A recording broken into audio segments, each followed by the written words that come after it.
ഓരോരുത്തരന്മാരെയായി ചോദ്യം ചെയ്തപ്പോൾ അവനല്ല പറയാം, ഞാൻ ഒറ്റക്കല്ല എന്നാണ് പറയുന്നത്. പിന്നെ ആരൊക്കെയെന്ന് ചോദിച്ചാൽ അതിങ്ങനെ വന്ന് മേലേക്ക് വരിക. ഇപ്പം ദേവസ്വം ബോർഡിൻ്റെ പ്രസിഡന്റ് വരെ എത്തി. ദേവസ്വം ബോർഡിൻ്റെ പ്രസിഡന്റ് എന്ന് പറയുമ്പോൾ ഒരു സർക്കാർ ഉദ്യോഗമായിട്ട് കാണണ്ട, പഴയ DYFIയുടെ സംസ്ഥാന വൈസ് പ്രസിഡന്റ്, അതുപോലെ തന്നെ ഇപ്പോഴത്തെ ജില്ലാ സെക്രട്ടേറിയറ്റ് അംഗം, പഴയ ഏരിയ സെക്രട്ടറി, 36ാമത്തെ വയസ്സിൽ MLA, പാർട്ടിയുടെ എല്ലാമായിരുന്ന ഒരാൾ.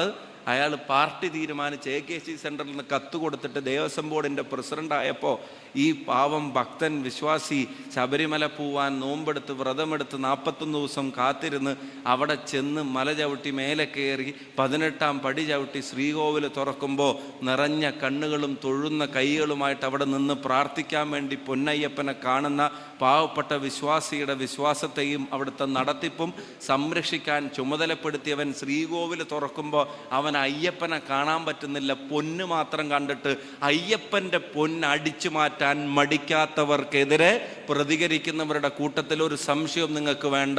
ഒരു നല്ല സഖാവും ചിലപ്പോൾ ഇത്തവണ വോട്ട് ചെയ്യുന്നത് ഐക്യ ജനാധിപത്യ മുന്നണിക്കായിരിക്കും.